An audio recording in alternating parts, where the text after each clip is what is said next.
Homem de verdade, hoje, mais do que nunca, eu tenho a impressão que está faltando. Eu tenho olhado, tenho visto. Eu acho que alguns homens aqui também têm a mesma inquietação que eu, que olha e diz, meu Deus, que moleque. É essa expressão que se usa normalmente quando você não vê um homem. Aí, pô, que atitude de moleque. Né? Que covarde esse cara. E tão raro encontrar alguém que traz a responsabilidade para si e age como homem. Age como um homem.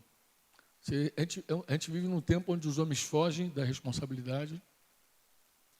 A gente vive num tempo onde os homens têm medo de usar a autoridade deles. Medo de usar. Medo de usar. Porque a autoridade vou explicar isso melhor depois, mas a autoridade as pessoas temem o mau uso e o abuso, e aí por isso não uso. Não uso da autoridade, mas por quê? Porque eu tenho o mau uso e o abuso. Aí não usa. Então, mas isso também não é próprio do homem. Não é próprio do homem. Então você vê um homem com vários comportamentos infantis, e às vezes, algumas vezes, não muitas vezes, até coisas que é mais próprio de mulher do que de homem. Por exemplo, é muito comum, mais do que em qualquer outra época, eu já pastoreio há mais de 30 anos, e o nosso apacento, os irmãos sabem, somos testemunhas, aqui tem alguns presbíteros aqui que está desde o começo.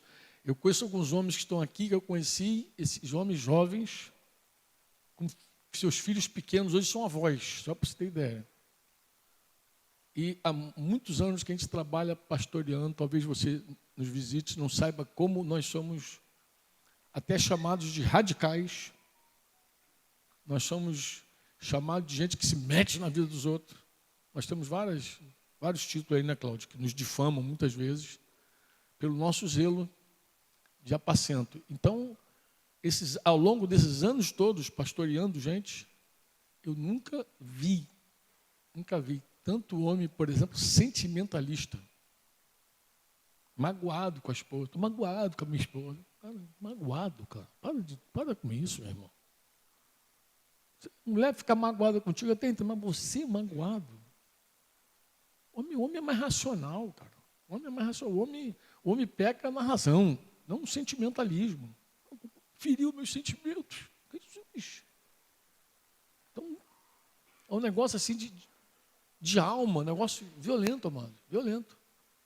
Que a gente vê faltando. Então, quando a gente fala masculinidade, a gente não está se referindo à questão sexual. Você pode dizer amém ou não? Amém. Bem, vocês sabem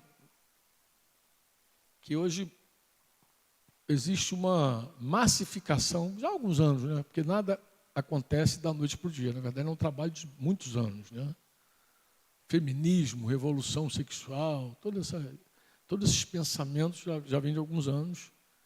E o que as pessoas tentam provar, por A mais B, é que não existe nenhuma diferença entre homem e mulher. Isso faz parte de uma orquestração mundial. Nada acontece assim, que foi a ideia do meu professor. Não, amado. Ele obedece uma cartilha. Tem gente inspirada mesmo para essas coisas. Nem preciso dizer de onde vem essa fonte maligna, né? Acho que a maioria dos cristãos já sabe. Mas essa orquestração passa pela ONU, é um negócio bizonho. O cara pensa assim, esse negócio de ideologia de gênero, não nasceu essa maluquice. Cara, tudo isso aí é mundial. É mundial. Eu estava recente agora, passei 45 dias fora do Brasil, estava nos Estados Unidos, e minhas manhãs, a maioria das manhãs, tomando café na família que estava me hospedando, a irmã está fazendo mestrado na área de psicologia lá, e a gente conversava muitos temas. Ela estava me comentando sobre um livro de um camarada que foi discípulo de um dos idealizadores do pensamento da ideologia de gênero. O cara, então, foi discipulado realmente, até que ele começou a estudar e ver como um homem é diferente da mulher. E ele estava falando de algumas coisas assim, tão fortes, Porque o homem é diferente não apenas no físico, mas o homem é diferente de alma, e eu posso garantir para vocês que o homem é diferente também de espírito. Deixa eu abrir um parênteses aqui para você entender. Quando eu falo espírito, eu sei que a maioria, até da igreja, não entende essa palavra. Espírito. O que é isso, espírito? Por quê? Porque nós conhecemos o corpo, a soma, corpo, alma, psique. A gente até estuda, tem gente que estuda psicologia, como é o caso dessa irmã, está estudando a alma humana, a mente humana, suas vontades, seus desejos. E aí é assim, como é que a gente normalmente avalia? A gente avalia assim, se conhece muito do corpo, a ciência evoluiu muito, se conhece muita coisa do corpo humano, se conhece alguma coisa da alma, porque quando o assunto vai para a psique, aí já não é aquela coisa exata, né? E quando a gente pensa no espírito humano, é aí que ninguém sabe mesmo, porque não existe faculdade de pneumopsicologia, não tem essa faculdade. Você estuda, você faz medicina para estudar o corpo, tal, alguma coisa do cérebro humano, porque o psiquiatra ele trabalha com a química do cérebro humano, aqueles desequilíbrios e tal, aí ele trabalha com... Mas quando entra no campo da alma mesmo, da psique mesmo, aí dali para lá, ninguém sabe mais nada. E quando eu falo de espírito humano, acabou. Espírito humano, aí acabou. A palavra falando sobre a palavra diz que ela é como uma espada e ela é capaz de separar o espírito e a alma. Ela é capaz de separar as intenções e os pensamentos. Ela é capaz de separar. E é muito importante considerar esse tema do espírito, por quê? Porque a gente diz assim, o homem é diferente da mulher no espírito. O homem é diferente da mulher na alma. O homem é diferente da mulher no corpo. Deu para entender? O homem, ele vive esse drama de participar de um mundo que quer apagá-lo. Apagá-lo como homem. Um mundo que não quer ele com seus traços de macho. E a gente não tem nenhuma dúvida de quem está por trás de tudo isso. Eu botei um texto de 2 Coríntios aí, 2, 10, 11, para você acordar. Aqui, embora o contexto aqui que Paulo está falando não é o contexto de homem e mulher, nada disso. Mas é um contexto interessante. Ele está falando sobre a importância do perdão no meio da igreja, mas ele faz uma revelação quando ele diz, a quem perdoais alguma coisa, também eu perdoo, porque de fato o que tenho perdoado, se alguma coisa tenho perdoado, por causa de vós, o fiz na presença de Cristo, para que Satanás não alcance vantagem sobre nós. O que eu destaquei nesse texto é o seguinte, que o diabo, em algum momento, ele pode levar vantagem sobre a igreja. Porque senão Paulo não teria escrito isso aqui. Então, quando a igreja age no seu sentimentalismo, na sua carnalidade, na sua falta de perdão, coisa e tal, quem está ganhando é o diabo. É isso que ele está dizendo. Ele está dizendo, olha, para que Satanás não alcance nenhuma vantagem sobre nós, então a gente faz a coisa que a gente tem que fazer, o certo. Viver da maneira correta. Viver no padrão de Deus, padrão divino. A gente tem que ter uma atitude que impeça ele. A gente está numa luta, que impeça ele de levar vantagem. Porque a missão dele, todos nós sabemos, porque Jesus já falou. João 10, 10. O que o ladrão veio fazer? O ladrão veio o quê? Ele veio roubar, matar e... A missão dele já está. Ele veio roubar, matar e destruir. Ou ele está roubando, ou está matando, ou está destruindo. É a missão do bicho. E a gente não vai dar mole para ele, não é verdade? Um homem na carne, ele está à mercê do mundo e de quem manda no mundo. O homem no espírito, Jesus falou assim para os discípulos, o príncipe desse mundo vem aí, o príncipe do mundo vem aí. Vai completa a frase, quem lembra? Ele não tem nada em mim. Ele está aí, mas não tem nada em mim. Esse é o modelo, esse é o homem espiritual. O príncipe desse mundo está aí, mas não tem nada em mim.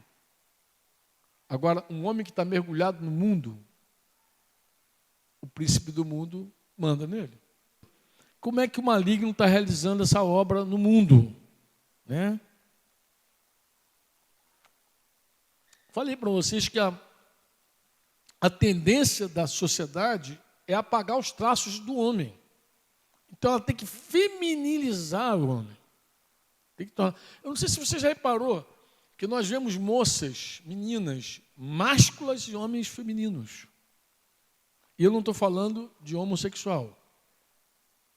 Eu estou falando de efeminado. Efeminado é diferente de homossexual. Inclusive aparece na Escritura os dois. Aparece tanto efeminado quanto homossexual. Em Israel havia um dos mandamentos de Moisés lá para o povo de Israel, era que o homem deveria vestir roupa de homem, mulher de mulher. Inclusive, muitos pentecostais, quando leem aquilo, daí vem os usos e costumes pentecostais. Porque dizia o seguinte, aqui está escrito aqui, doutor, homem tem que se vestir como homem, mulher como mulher, aí metia todo mundo, os homens de terno e gravata, e botava as mulheres de saião, coisa e tal, para dizer homem para um lado, mulher para o outro, homem de homem. Mas eles não entendiam, eu também não entendi, porque eu fui muito pentecostal no começo dos meus anos, eu também não entendia as escrituras, eu achava que era aquilo mesmo. Depois, você começa a compreender melhor. Primeiro que em Israel todo mundo andava de saia. Então o tema não era terno e gravata, né? Depois eu lembro que lá em Honório, uma vez a gente estava reunido e alguém disse que a gravata era um símbolo fálico. Como assim? Era uma seta apontando para o órgão sexual do homem. Assim nasceu a gravata. E a gravata foi um cara também que não era muito macho, não, que fez, entendeu? E fez pensando, não, é um negócio meio estranho. Então eu falei, cara, então esse negócio de terno e gravata está mais para lá do que para cá. Tá, mais para lá do que para cá. Então, isso aí que a gente defende na igreja não é bem desse, não é bem desse jeito. Aqui em Israel, quando o cara queria fugir da guerra, qual era a diferença de Israel? Cores. Tinha a cor da mulher, a cor do homem. E quando o cara queria fugir, convocação para a guerra, o que o cara fazia? Metia uma roupinha coloridinha, lá diferente, feminino, e ficava lá no meio, lá. Podia até cobrir o rosto. Andar rápido. Não, podia botar, cobrir o rosto também. Botar só o olhinho de fora e ficar lá no meio da galera. E a lei dizia, se pegar, detona com ele. Esse era o procedimento da lei, lá de trás. Mas você vê o seguinte, você vê, quando eu coloco isso, eu estou dizendo o seguinte, essa coisa do masculino, ela não é uma, como eu falei, não é uma coisa simplesmente sexual. O que se espera de um homem, por exemplo, porque tem palavras que se aplicam a nós plenamente. Coragem. Quando fala assim, corajosos, tem um filme chamado Corajosos, né? Está falando de quem? Está falando de quem? Homem. Não, pode ter uma mulher corajosa. Outro dia eu fiquei até chocado com a cena. Um cara morrendo dentro de um caminhão, mas quando morreu aquele repórter da Band. Então a mulher tirando o motorista e um montão de homem com o celular. Filmando a mulher. Cara, eu estava viajando. Quando eu vi aquela cena, e o cara me deu um negócio dentro de mim. Eu falei, Jesus, tem misericórdia. Invertiu o papel completamente. Imagina os homens filmando, nem queria chegar perto para não explodir. Vai que explode, né? Aí, filmando aquele troço. E a mulher quase pedindo socorro, pedindo ajuda de outro cara para arrancar um cara de dentro da boleia de um caminhão, que podia explodir, pegar fogo. A mulher fazendo aquilo ali, cara, vergonhoso. Eu não sei quantos homens ficaram com vergonha. Eu fiquei. Falei, meu Deus, isso não é próprio. Mas tu vê que vai se apagando os traços do homem. O homem vai desaparecendo. Ele vai ficando cada vez mais feminino. E não estou falando de homossexualismo. Entende o que eu estou falando? Eu estou falando de um espírito fraco, um espírito débil. Davi orou assim e falou, Senhor, renova dentro de mim um espírito que inabalável. Davi era um soldado, era um guerreiro. Imagina um soldado com medo. O espírito abalado. Já pode estar armado até os dentes, meu irmão. Ele vai tremer todo. A pior coisa que tem para o homem é tremer dentro. É o coração enfraquecido, um espírito abalado. A pior coisa que tem. Tu faz, já está armado para um cara desse? Não vai, pô. Ó, um homem desarmado, ele dá uma decisão e resolve a parada sem arma. O cara, quando é decidido, tem um espírito forte, a coisa muda pela posição dele, não precisa estar armado. E quando o cara está fragilizado, nem arma dá segurança para ele. Porque ele fragiliza dentro, ele quebra dentro. Davi disse, Senhor, me dá um coração puro, porque já estava no pecado, era uma oração de um cara que tinha acabado de pecar, e renova dentro de mim um espírito inabalável. Você já ouviu falar de doença psicossomática, não já? O que é uma doença psicossomática? É uma doença que tem a sua origem na alma, na psique, e que explode aonde? No corpo. Aí tu vai lá no médico, o cara examina você, não encontra aparentemente nada no teu físico, e diz, cara, o teu problema é emocional. Porque o teu problema não é no corpo. Aqui não tem a causa desse teu problema, você está legal. Você está com a saúde em dia. Teus exames, tuas taxas, está tudo legal. O teu problema é na tua cabecinha. Encaminha ele para o psicólogo, lá para o psiquiatra, manda ele para um terapeuta qualquer, porque o problema tem a causa na alma. Mas também nós vemos no corpo, não só doenças psicossomáticas, nós vemos no corpo um coração efeminado. A gente vê quando a alma começa a virar. A gente vê quando a alma começa a virar. Muitas mães, inconscientemente, não faz isso de propósito, não, castram seus filhos. Literalmente. Quando o cara tem uma atitude assim, até de quando criancinha. A gente brinca, a gente diz assim, se tu der um cabo de vassoura para um garoto, vira espada, vira cavalo. Sempre foi assim, né, Fernando? Cabo de vassoura vira tudo. Porque é próprio do homem. Homem é guerra, aventura, luta. É homem assim. Mas aí, menino, para com isso. Pai, não. Como é que não pode? É dele o negócio. É próprio dele. Isso está nele. É dele. Como não? Aí vai castrando, vai tirando toda aquela capacidade dele de homem, entendeu? De másculo, vai tirando. Muitas também esposas fazem isso. Eu até falo para as irmãs, que toda irmã que eu conheço quer um homem macho. Não, eu quero que o meu marido seja masculino. Mas quando casa, quer que ele seja feminino. Por quê? Porque, vou explicar antes de terminar esse tempo. É assim. Diga comigo assim, toda autoridade.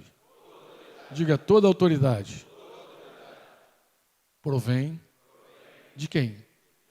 De quem? Tu crê nisso? Não, de verdade, tu crê que toda autoridade provém de Deus? Tu crê?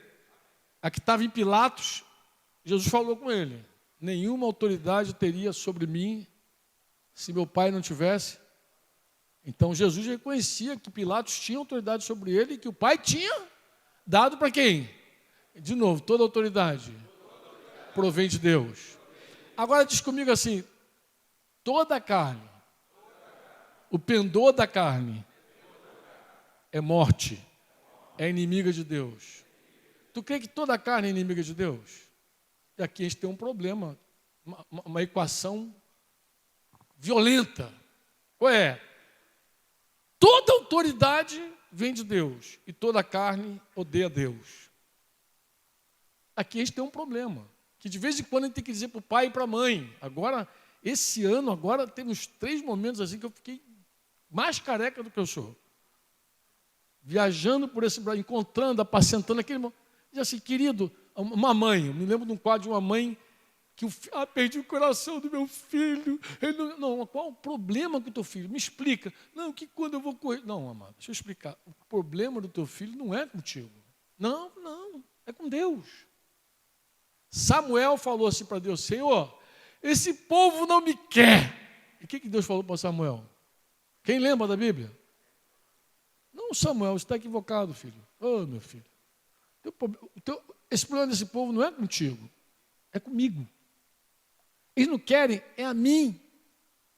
Por quê? Mas como assim, Franco? É assim, um pai, eu dizia isso para um pai, lá em Brasília, dizia, meu querido, se você sentar com a tua filha, fumar uma maconha com ela, lá na porta da faculdade, tomar uma cervejinha, tocar uma viola, ela não vai ser tua amiga, não vai ter nenhum problema. O problema de um filho é quando você diz não.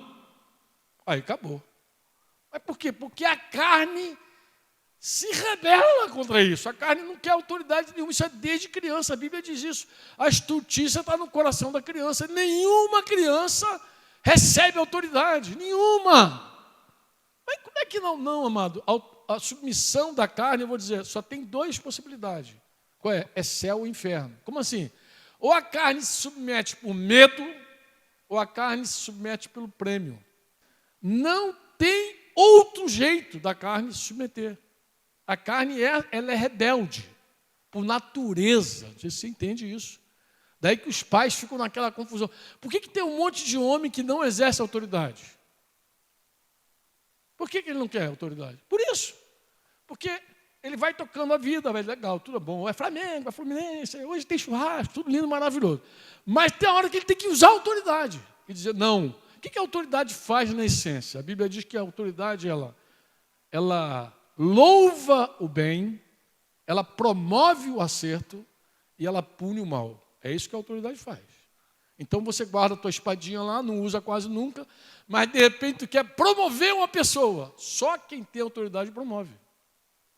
Se você trabalha lá, teu amigo lá, que trabalha muito bem, tu gosta dele, mas ele é teu companheiro de trabalho, você não é chefe dele, você não é o dono da empresa, tu não tem autoridade nenhuma para promovê-lo. Por mais que você goste do trabalho dele, você não pode fazer nada por ele, porque só uma autoridade pode dizer, vou promover esse cara, levanta ele vai ser gerente agora. Isso também na igreja. Você não chega lá na tua célula e estou te promovendo a líder, vem cá que eu vou orar por você. Ninguém, amado. Para você honrar alguém, para você louvar alguém, para você reconhecer alguém, você tem que estar em autoridade. Só a autoridade faz isso. A mesma coisa, você não demite teu amigo lá. Trabalho no banco, sou caixa, tem um amigo que é caixa também. Tu não demite ele, hoje está demitido, se você vergonha. Tu falta, me deixa aqui numa fura. Tu não pode fazer nada. Quem demite é quem está em autoridade. Quem pune o erro é quem está em autoridade. Não diz assim, Lorde. Não exalta o cara e nem arrebenta com ele. Esconde, porque a autoridade vem de Deus. Toda ela provém de Deus. Então, muita garota quer casar com um homem. Só que a carne dela não sabe que não quer aquele homem. Eu aviso. Quando tem irmãs no meu contexto, eu falo, você é solteira, agora tem uma que vai casar de você, é solteira, você é livre. Livre. Você não precisa se submeter a esse cabeção que está do teu lado, olha para ele. Está apaixonado, agora vai, né? Mas a hora que você casar, se esse cara for exercer, de fato, o papel dele, ele vai exercer autoridade sobre você. E aí você vai ter 1000 desculpas para não se submeter a ele. Tu vai dizer, eu não confio nele. Aí tu vai dar qualquer desculpa. 1 Pedro, acho que é capítulo 3, acho que versículo 3 é que diz isso. Que diz que as mulheres, comparando aquela, lembrando como Sara, diz que elas confiavam em Deus e se submetiam aos seus maridos. Então, o ato de submissão é a manifestação da confiança. Quando você confia em Deus, a NVT diz isso mais claramente. A RA diz, aquelas que esperavam em Deus se sujeitavam aos teus maridos. Mas esperar ali é confiar. Pode olhar a palavra no original, pode ser traduzido por confiar também. Quem espera em Deus é porque confia em Deus, entendeu? Então, a demonstração da confiança que elas tinham em Deus era submetendo aquela figura, aquela alma do marido dela. E toda mulher casada, mais de uma semana, ela já sabe que o marido dela começa a ver os defeitos dele todo. A carne se deleita em ver defeito nas autoridades. Então, mãe castra, mulher castra, e a sociedade, desde o começo, vai deixando a gente cada vez mais menina. E a moda diz que tudo é unissex, tudo tem que ser igual, tudo não tem diferença, e vai tudo forçando. A própria cidade, a cidade que a gente mora. Por que cidade, Franco? Porque o campo ainda mantém você em contato com alguma coisa de homem. Mas quando tu vai para a cidade, fica tudo no botãozinho. Clique, clique, clique, clique, clique. E aí aparecem alguns movimentos no mundo. Acho que dá para a gente falar desses movimentos rapidinho, porque aqui eu não vou me aprofundar. Tá, tudo que eu vou falar aqui desse comecinho aqui é coisa que eu pesquisei na internet, que é fato, mas vou apresentar aqui algumas figuras do mundo. A primeira delas, alguns conceitos modernos sobre masculinidade. A mais famosa dessa aí é o chamado metrosexual. Ele gosta de se vestir bem, de estar na moda, investe em vestuário, acessórios sofisticados, frequenta cabeleireiros, instituto de beleza, cuida da pele, usa cosmético, bom perfume, faz manicure, pedicure, depilação. O metrosexual é uma figura moderna, se originou na década de 90. Um termo foi usado por um jornalista, eu acho que era inglês, Mark Simpson.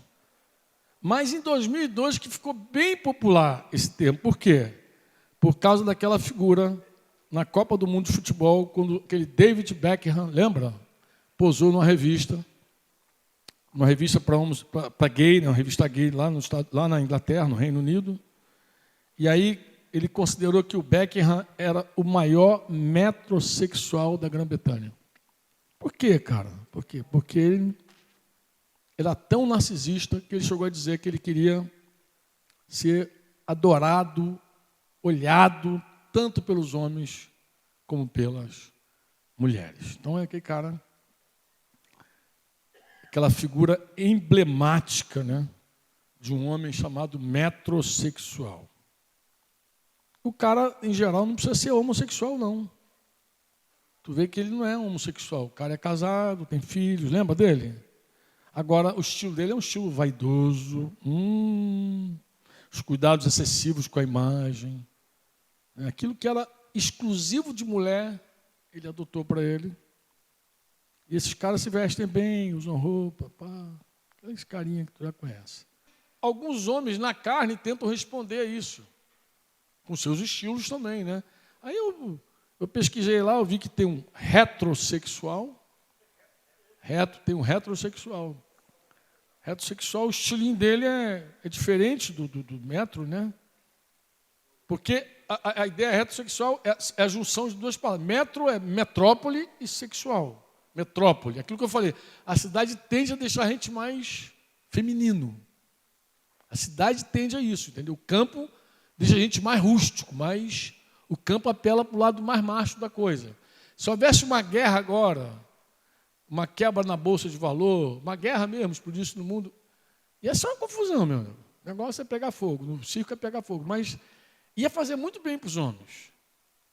Porque os homens iam ter que deixar esse estilinho todo aí, entendeu? Ia partir para o negócio a vera, entendeu? Porque isso ia puxar a gente de novo para o pesado. E o campo faz isso, entendeu? O campo amarra o cara de uma certa forma com o trabalho braçal, tudo que... Tem gente até que não gosta, coisa e tal, mas isso mexe mais com o homem mesmo. Isso é bom, esse é um exercício bom para o homem. Mas esse homem aqui diz que é retrô, né, de antigo, né, que vive no passado.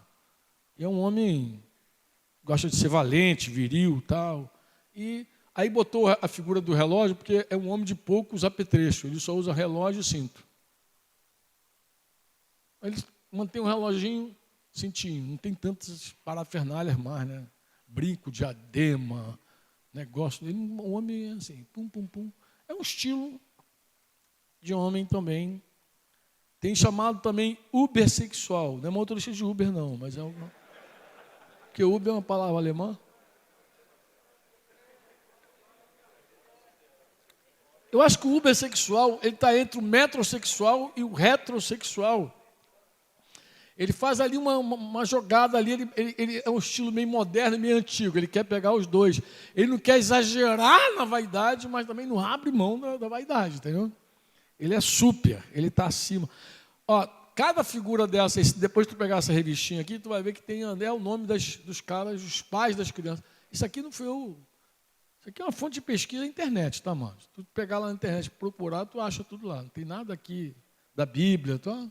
Foi só para ilustrar para você como o mundo se comporta com relação ao homem, né? Ao estilo do homem. E tem também um outro grupo que é chamado de lambersexual. Acho que a pronúncia é essa. Lamber, de lenhador. O lambersexual, o cara... Esse estilinho já olhou e já falou, esse é meu estilo, né? Lenhador. Ele nunca cortou, mas tem aquela blusa de xadrez, aquela calça jeans, é um estilinho. Mas é um estilo também, né, amado? Esse aqui, o que diferencia esse cara aqui é que ele não gosta de passar perfume, não penteia cabelo, entendeu? Não faz a barba, o negócio também é meio...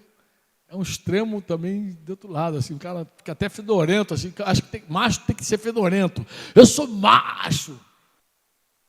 Ah, o fulano é machista. Mas machista porque quer ser macho? Porque quer ser homem? E aí alguns homens estão tão fragilizados, já no coração, já no espírito, que quando alguém diz assim, tu é machista, o cara... Quem? Já sai, já vira... Inclusive tem homem feminista, levantando a bandeira do feminismo, achando que é uma coisa da hora. Que ser feminista é da hora. Não, aí vai, é feminista. Não, nem feminista e nem machista, pô. Deus não chamou a gente para ser machista. Cara machista, macho, para ficar sendo arrogante, pesado. Deus não chamou a gente para isso, não. Deus chamou a gente para ser homem mesmo. Sem perder a nossa masculinidade. Mas muita coisa que está fora evidencia o que está dentro.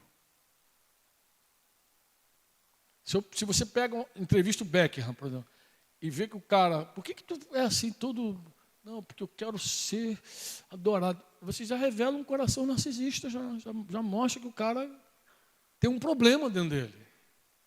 O que está fora, na verdade, está revelando o que está dentro. Mas também se tu pega um cara largado, fedorento, coisa, também é algo que está desarranjado dentro dele. É algo que está desarrumado. Não é o normal de um discípulo de Jesus. Graças a Deus que o cristão, ele tem uma referência, ele tem um modelo. E o modelo dele é Cristo. Não é David Beckham, nem os outros, Brad Pitt. A gente não tem esse modelo. Nosso modelo é Jesus. Amém? Eu não consigo pensar em Jesus andando igual a menina, mas também não consigo pensar em Jesus todo fedorento, esfregando o sovaco dele na cara dos outros aí, todo grosso. Jesus não é essa pessoa. Jesus não é essa pessoa. Mas quando a gente olha o mundo, amados, a gente tem uma percepção do coração do homem. Quando a gente ouve uma pessoa falar, inclusive, Jesus falou, a boca fala do que o coração está cheio. Então, quando a gente ouve a pessoa falando, por que tu faz? Não, porque não sei o quê, tem que estar bem, tem que aparecer legal na fita, na foto. Cara, isso fala do teu coração.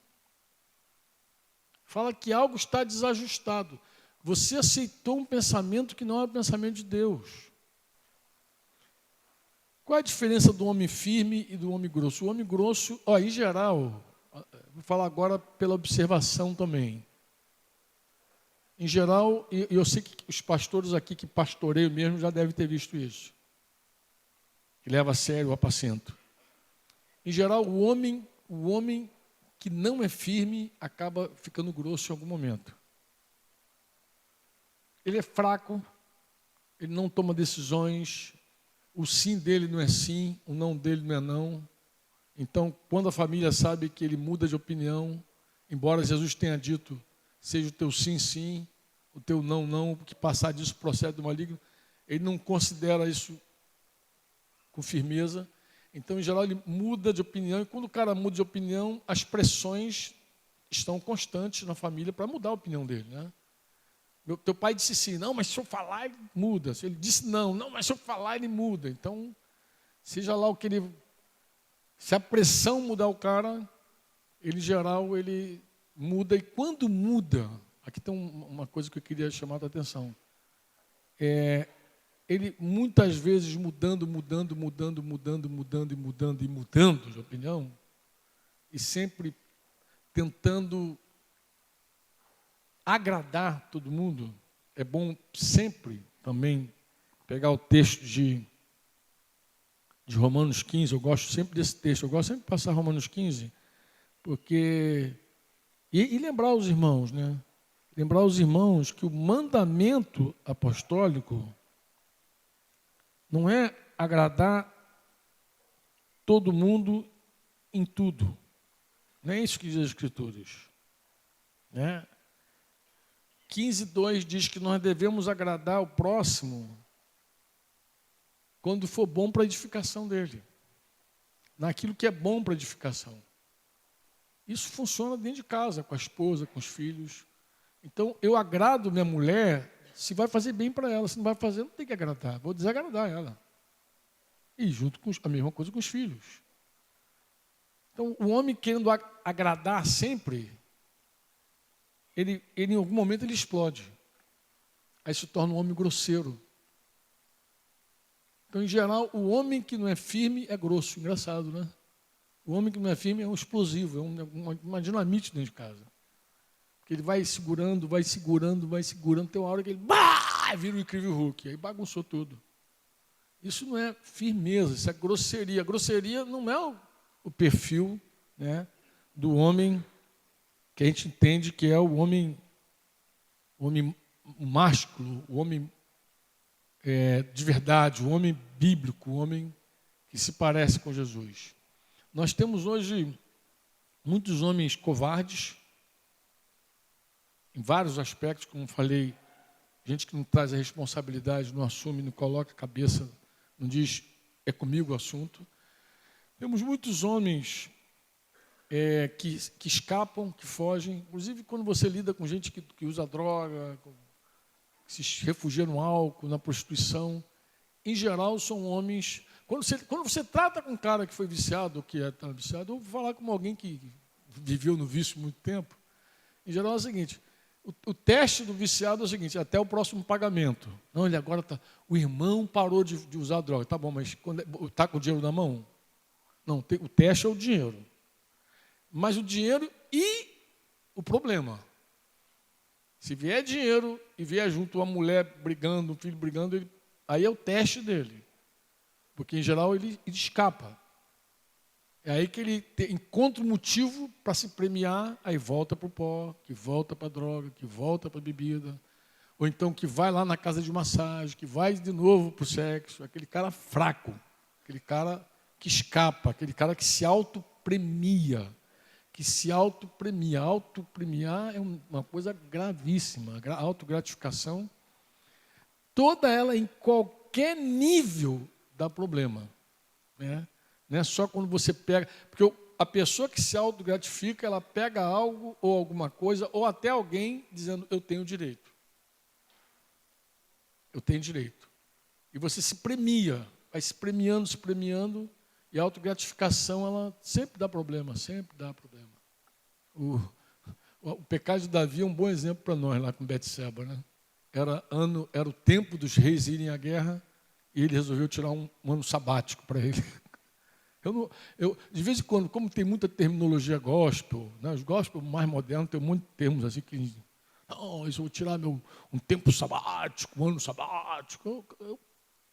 Se eu tiver a oportunidade de falar, eu vou dizer, querido, não tira não, deixa alguém dar para você.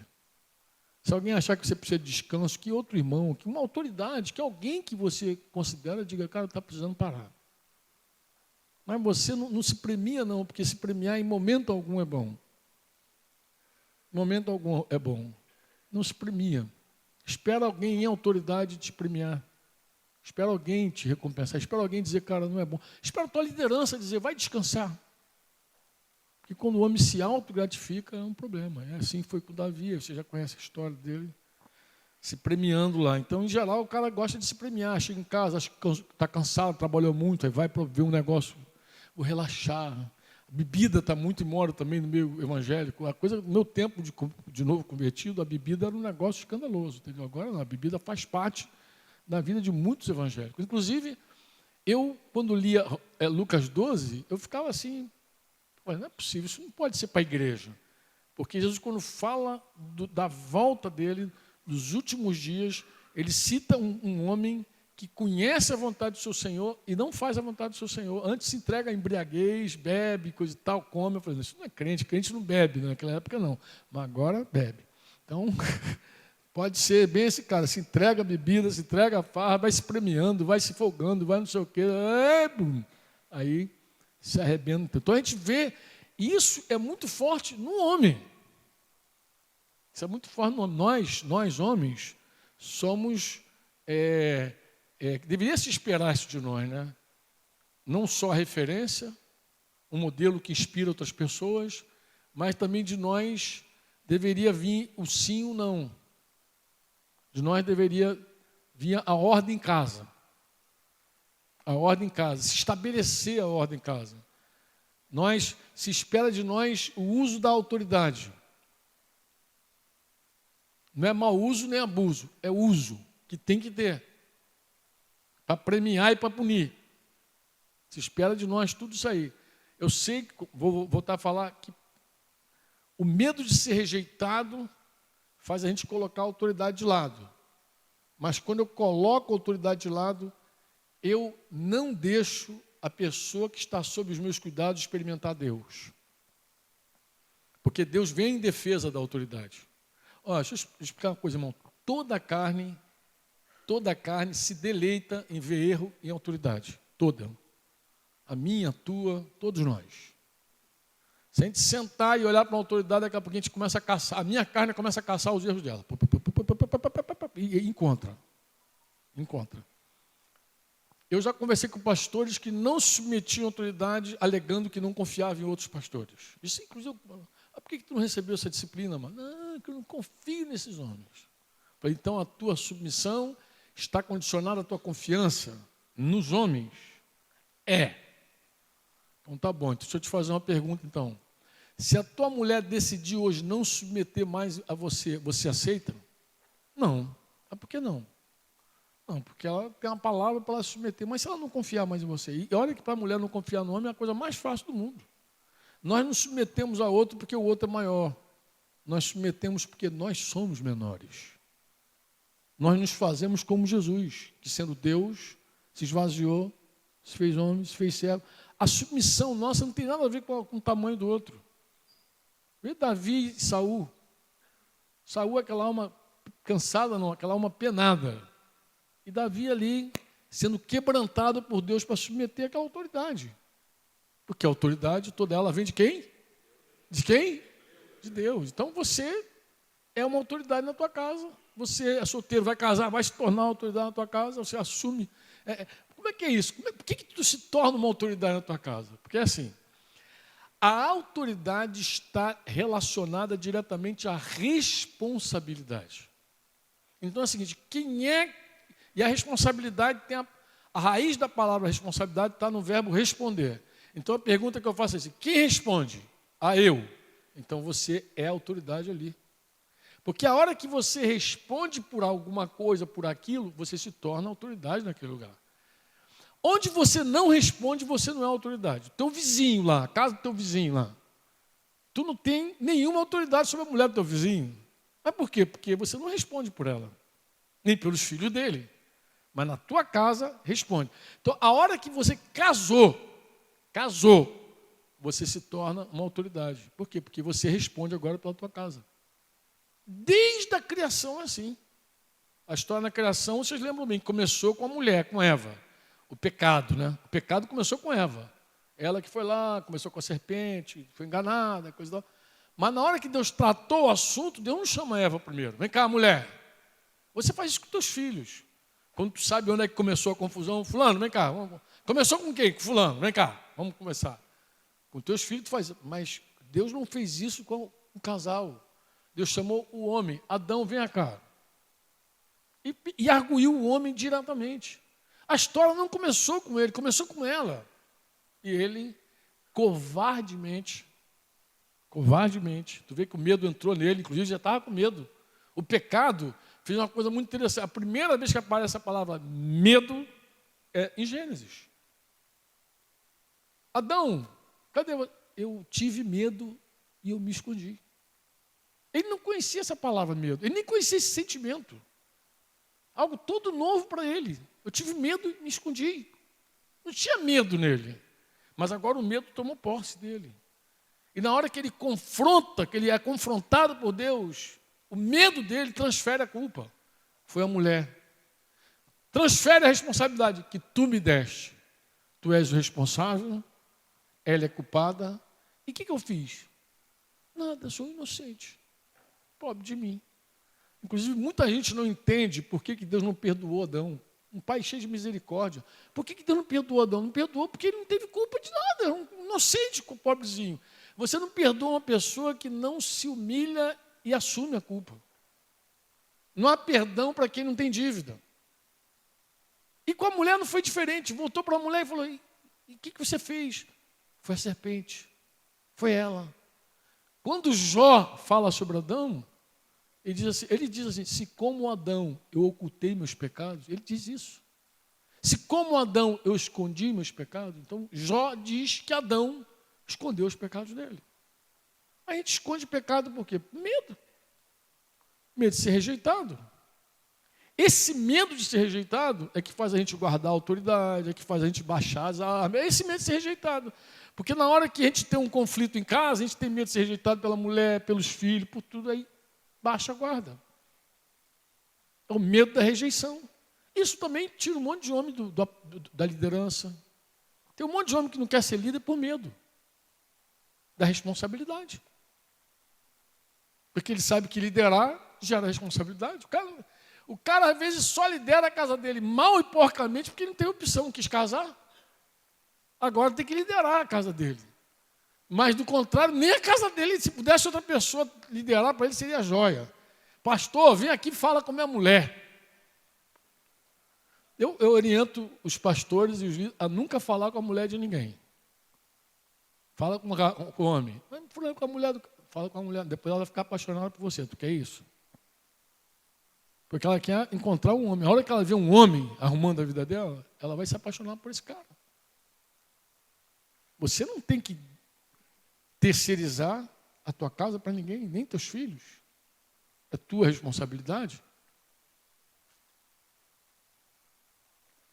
Então, embora o mundo, os estudiosos, embora a gente sempre encontre muitos motivos para o homem estar cada vez mais feminino, eu queria dizer para você o seguinte, que nós, na verdade, esse problema não é um problema moderno. Ele é um problema desde que o homem pecou. Esse negócio não está fora de nós. A covardia, o medo, não está fora de nós, está dentro de nós. Não é um problema cultural. Não é, eu me arrisco a dizer o seguinte, não é nem o campo e nem a cidade que define isso. O que define isso é o nosso interior, o nosso coração. É a nossa condição. Olha, um homem que nunca se converte na vida, que nunca chega a conhecer Jesus de verdade, ele está debaixo de uma condenação, talvez, eu me arrisco a dizer, a mais triste de todas. Qual é a mais triste, Franco? Vou dizer qual é. Olha para cá. Olha para cá. O homem, ele foi feito, e nós cristãos lemos a Bíblia, cremos. Nós cremos exatamente assim, que o homem, quando ele foi criado à imagem e à semelhança de Deus, igual. Imagem e semelhança, caráter idêntico. O homem foi criado assim. O homem igualzinho. Mas o homem, quando ele toma esse caminho de desobediência, ele perde, ele se corrompe. E ele não tem mais a imagem de Deus. Não tem mais a imagem de Deus. O que é um homem incrédulo? Um homem incrédulo, ele não sabe nem quem é ele. E para piorar a situação, se ele não se reconcilia com Deus por meio de Jesus, se ele não se converte, ele nunca vai saber quem é ele. Ele está fadado a existir, viver nessa terra aqui, morrer fisicamente, sem nunca saber por que nasceu. Qual é o seu verdadeiro desenho? Para que foi designado o homem? Ele não sabe. Mas não sabe por quê? Porque ninguém pode ser restaurado à imagem que ele não conhece. Por isso que em Cristo nós somos transformados de glória em glória na sua própria imagem. E Jesus para nós é o Deus invisível, é a revelação, é a manifestação do Deus invisível. Ninguém conhece o Deus do céu, mas Deus se fez a conhecer por meio de seu Filho Jesus. Quando a gente quer conhecer Deus, a gente tem que olhar para Jesus. Jesus é o nosso modelo. Mas ninguém, sem essa revelação de Jesus, pode ter a sua imagem de novo restaurada. Como é que tu vai restaurar uma coisa se você não tem um modelo original? Como ser restaurado? Não tem como.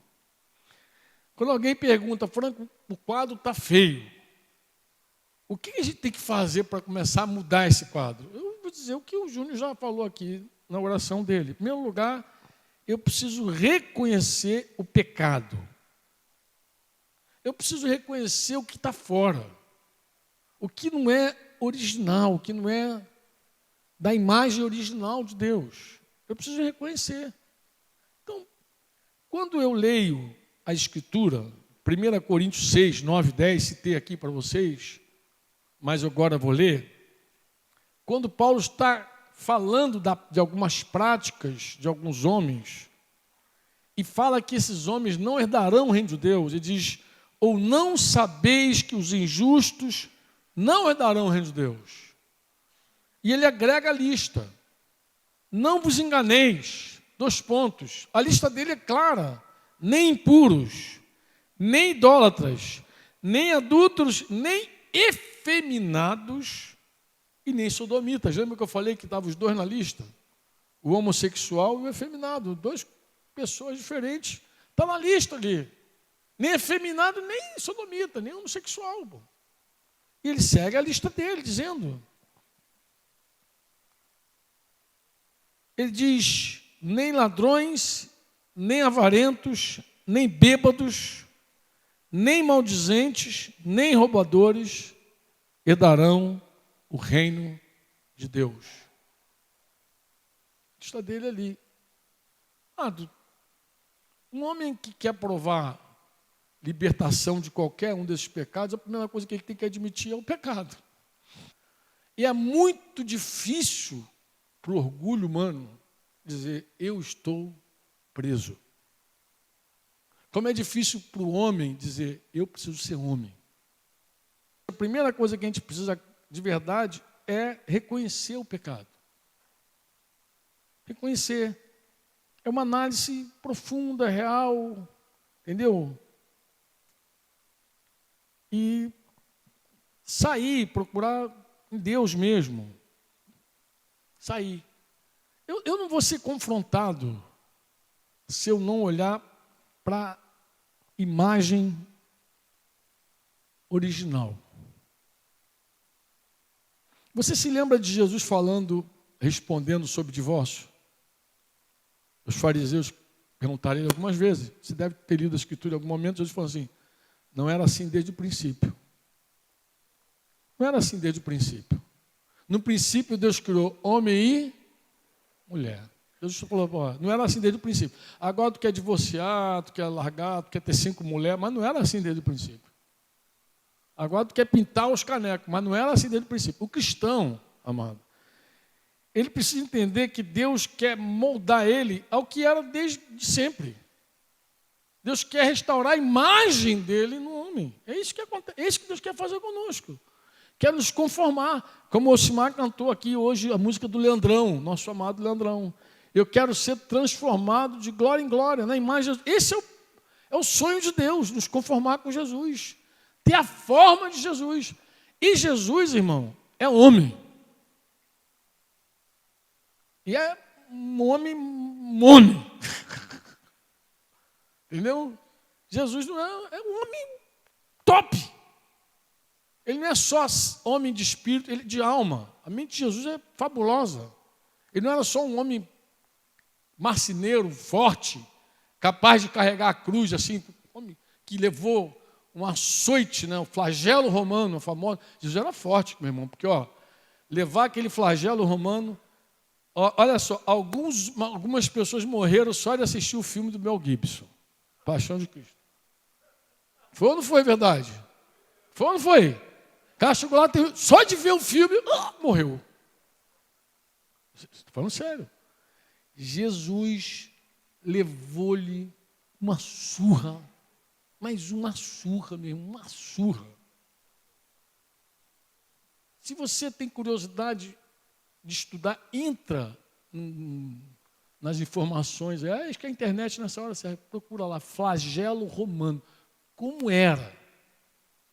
Como é que era essa surra? Aí tu vai ver, meu irmão, o negócio era feio.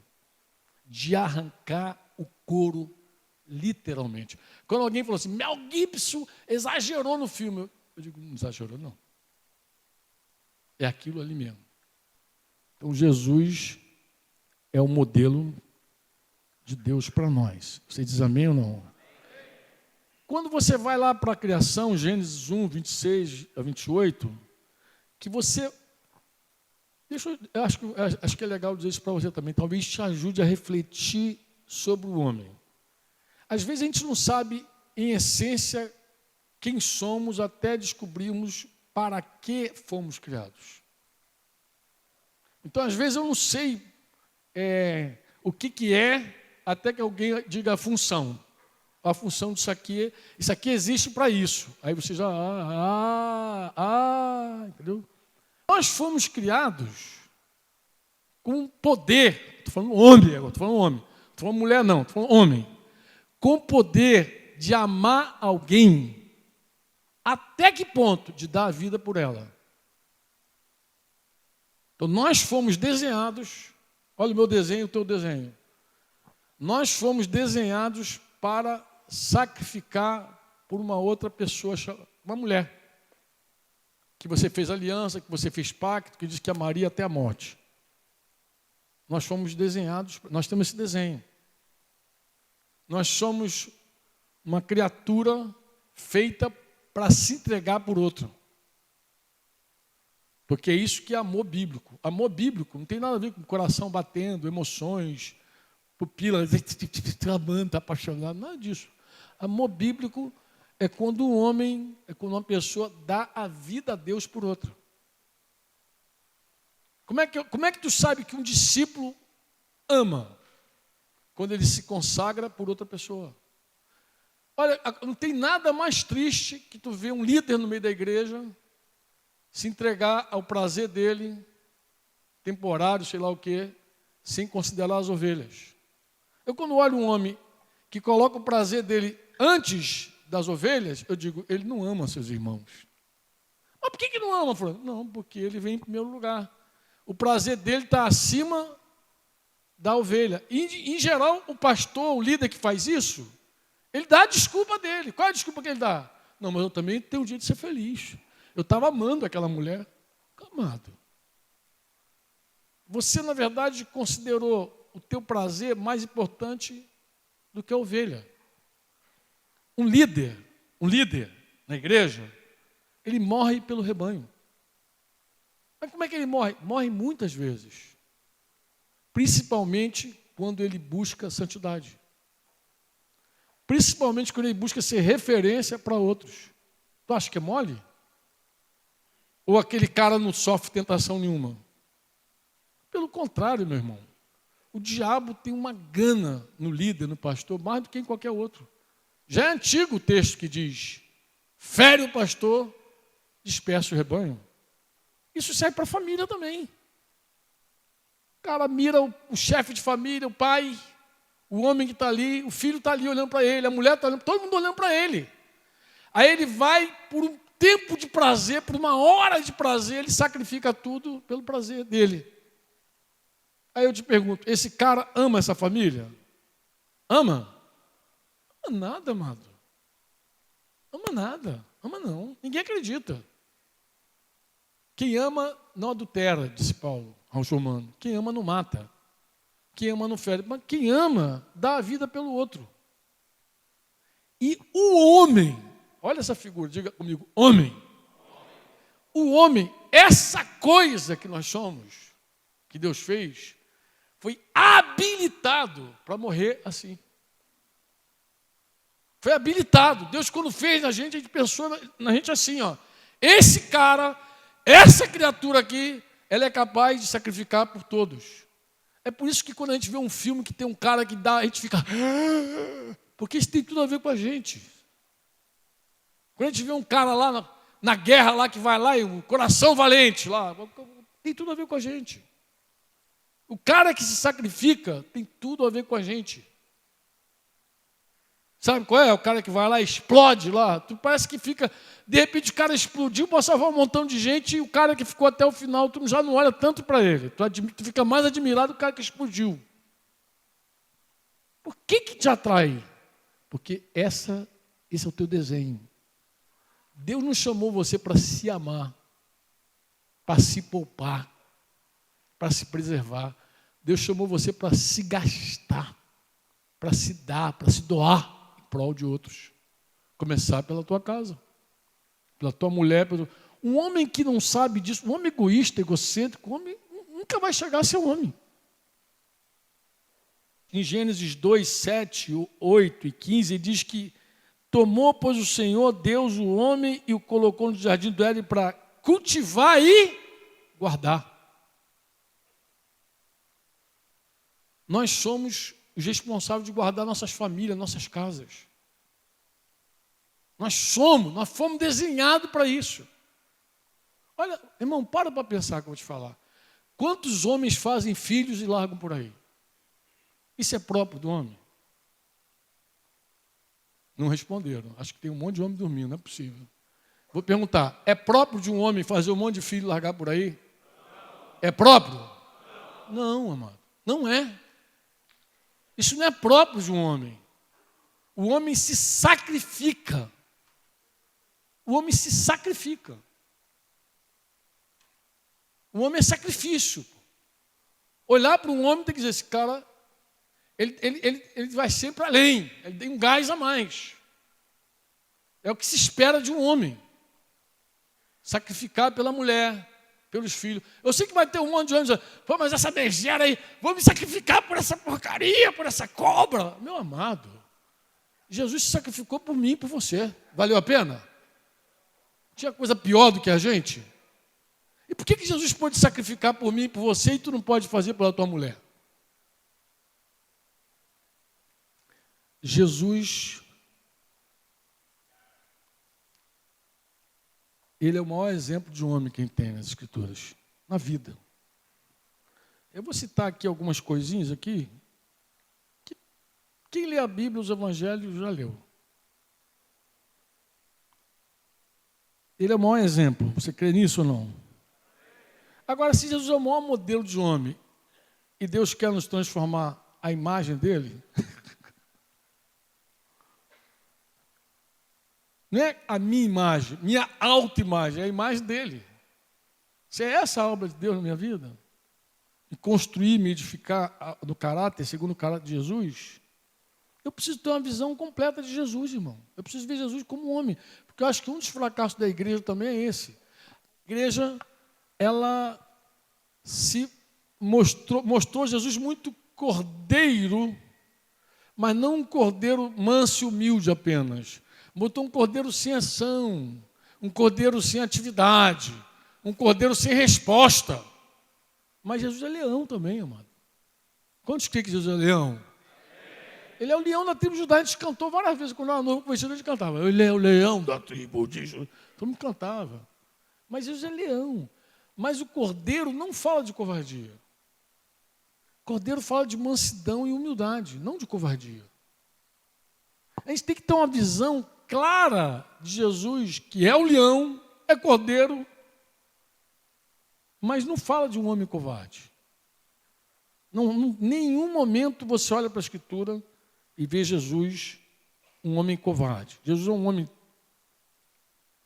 carpinteiro, trabalhador, e que seguiu fazendo a missão dele até os 30 anos, porque 30 anos era a maior idade do judeu. Então, aos 30 anos, Jesus ficou maior de idade, e aí ele se entregou totalmente à obra do pai dele, que era pregar, ensinar, curar os doentes era fazer discípulos para o pai dele. Mas até ali foi esse homem. Jesus, no começo do ministério dele, ele foi batizado e foi levado para o deserto para ser tentado por quem? Por quem? Ele foi com quantos para lá, para o deserto, para encarar o diabo? Foi como? Sozinho. Meu amigo, tem homem que tem medo de escuro. Sozinho. Jesus foi só para o deserto, sozinho. E não ia encarar lá homens, não, ia encarar o diabo. Deixa eu fazer uma pergunta aqui, agora tu pode levantar a mão. Alguém aqui, não é uma boa experiência não, mas vou perguntar assim mesmo. Alguém aqui já teve uma experiência assim, com um espírito maligno atacando a tua vida? Já teve? Aí tem uns irmãos. Eu te pergunto, é uma coisa agradável? É fácil? É fácil, não? Não é uma experiência legal. É ruim. Jesus ficou 40 dias e 40 noites sozinho no deserto. E quem foi lá não foi um principado, não foi Exu Caveira, não foi Tranca-Rua, foi o próprio Satanás. Ele próprio foi lá. Não mandou ninguém, ele próprio foi. E Jesus encarou esse cara. Não encarou uma vez só não, mas naquele dia, jejuando. Aí, Álamo, não mole não, né? Jesus confrontou Satanás e venceu. Você pode dizer amém ou não? Ele não só ficou sólido, ele confrontou e venceu.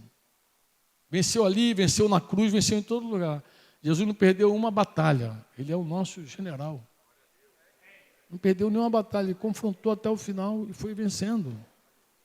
Jesus enfrentou e expulsou os cambistas no templo. Cara, às vezes tu encontra uma oposição, tem situações que a gente quer fugir, a gente não quer enfrentar.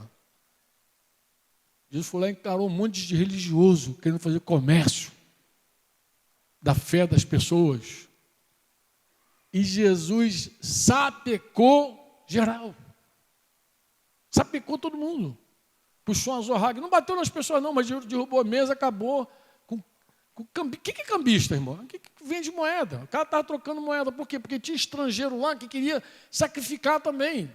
Que queria oferecer também holocaustos ali no templo. O que eles faziam? Eles facilitar, já montavam o câmbiozinho deles ali. Chega o estrangeiro, pega quanto? realzinho por dólar, tá bom, aqui a moeda é outra. Negociava, o cara comprava a pombinha, comprava, já vendia, já fazia tudo ali, se bobeasse, matava até o animal, já entregava morto, para o cara vai lá e sacrifica.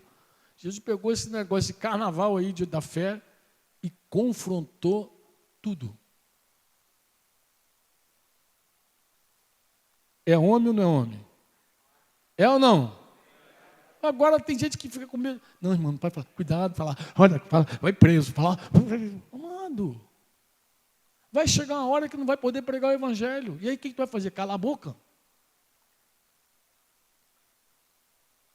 A gente tem que ter respeito pelas pessoas. Mas nada contra o nosso Deus, contra a nossa fé, contra a nossa Bíblia, contra a nossa consciência. Nada vai descer goela abaixo da gente. Antes de falar, a gente tem que falar. O que você crê? Creio nisso, e acabou. Jesus, essa figura, confrontou. Jesus foi lá, arrasou. Não teve medo. Ele resistiu e confrontou os fariseus, todos. A liderança religiosa da época de Jesus confrontou e resistiu a todos eles. Chamou de hipócrita. Na lata dos caras. Vocês sabem disso, algumas vezes tentaram até matá-lo.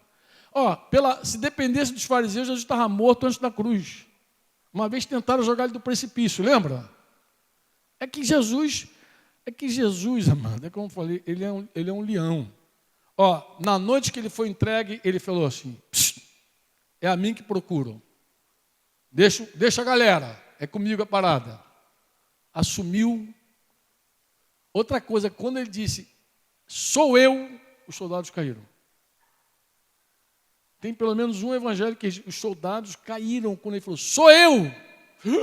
Os caras caíram, desmaiaram, deu uma estribilica. Falei que o espírito não pode estar fraco. Jesus rugiu, os caras, puf, caíram. Jesus podia acabar com tudo ali. Suportou toda injúria, toda vergonha, todo escárnio, por amor a nós. Você diz amém ou não? Amém. Ele enfrentou tudo, se entregou, porque ele se entregou, ele que se entregou, aos guardas que o procuraram no Getsemane. Nós vivemos numa sociedade, irmãos, que não considera os nossos valores. Nenhum. Você pode ter certeza disso. Alguém tem dúvida? Não. A nossa sociedade, ela negligencia os princípios da palavra de Deus e até premia quem faz errado.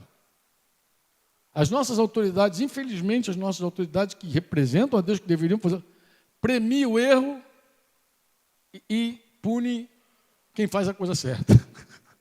É uma bagunça. Mas tudo isso, eu entendo que não vai acabar. A coisa talvez até piore. Mas Deus tem um corpo. E sabe o que é interessante? A igreja é o corpo de Cristo. Você diz amém ou não? Amém. E no meio desse corpo tem homem.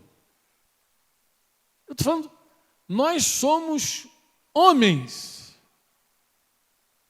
E nós deveríamos fazer a maior diferença nessa sociedade.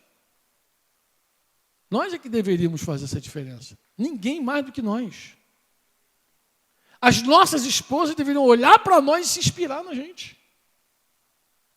Então, o meu marido é discípulo de Jesus. Eu não sei o outro, mas o meu é. Devia olhar. É muito legal quando você vai num apacento, até quando tem conflito entre casais, e você ouve a mulher dizer assim, eu já ouvi isso muitas vezes. Já Franco, o problema aqui em casa sou eu. Meu marido é uma benção. Já ouviu isso, Fernando? É difícil, mas tem. Eu já ouvi, Fernando. A mulher dizia, meu marido é um homem de Deus. Eu é que sou carnal, eu que dou cabeçada, eu que não quero a autoridade dele. Meu marido é um homem de Deus.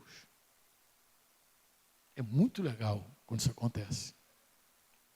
Muito legal. O cara está ali, ela está no conflito com ele, mas ela admite. Esse homem é um homem do Senhor. Consagrado a Deus, eu sei como é a vida dele. E quando ela não está com raiva, fica melhor ainda, que ela fala mais naturalmente. Se ela não estiver com raiva, é que ela derrama elogios. Ela vai falar muitas vezes. A nós, irmãos, nosso caminho é um caminho simples, mas simples, de uma simplicidade absurda. O nosso grande desafio é, de verdade, se entregar a Deus, se consagrar de verdade a Deus, parar de brincar. Ser confrontado com esse homem Jesus, nos arrependermos da nossa carnalidade, dos nossos medos, dos nossos temores, confiar em Deus mesmo, apostar nele de verdade, encarar a vida por meio de Jesus Cristo, avançar com humildade e mansidão, mas com coragem, com ousadia, com intrepidez. Pega quantas palavras que está relacionado aos homens. Força, responsabilidade, coragem, ousadia. Para a mulher, beleza. Olha só como é que é a diferença. Beleza. Eu digo para os rapazes, você não precisa ser bonito, tem que ser homem. Você não precisa ser bonitão, não, tem que ser bonito. Que mané bonito, cara, tem que ser homem. A mulher não precisa de uma beldade do lado dela, precisa de um homem. Um cara responsável, corajoso, que de verdade dê a vida por ela. Eu sou um homem só que aparece bem na foto, um hipócrita. Sabe que eu sou um homem hipócrita? Que no meio da igreja tem uma cara, em casa tem outra. Irmãos, um homem hipócrita, os primeiros que ele mata são os filhos. Filho na adolescência não suporta hipocrisia. Não suporta. O filho na adolescência ele quer se firmar, ele quer se achar. Um filho na adolescência ele quer identidade. Aí pega um pai que em casa mete o malho nos outros, no meio da igreja, louva e abraça. Ô meu amado. Pô, cara, guri não aguenta isso. A menina vai dizer assim, eu prefiro ser homossexual lá na rua, mas sou o que sou, do que ser um crente igual ao meu pai. Um crente igual ao meu pai eu não quero ser. É falso, é fake. É isso aí que é de Deus, eu não quero. Então, eu acho que tudo começa quando a gente começa a avaliar a nossa própria vida, em Deus, pô, com sinceridade. Se você é um evangélico de religião, nunca foi um homem de Deus, sério, você vai ver Jesus um dia, tu vai ver esse homem, Jesus. Aí tu vai temer, tremer e se arrepender de não ter sido homem. O homem de Deus que ele desejou para você. Porque, inclusive, nem basta ser homem, tem que ser homem de Deus, homem de verdade.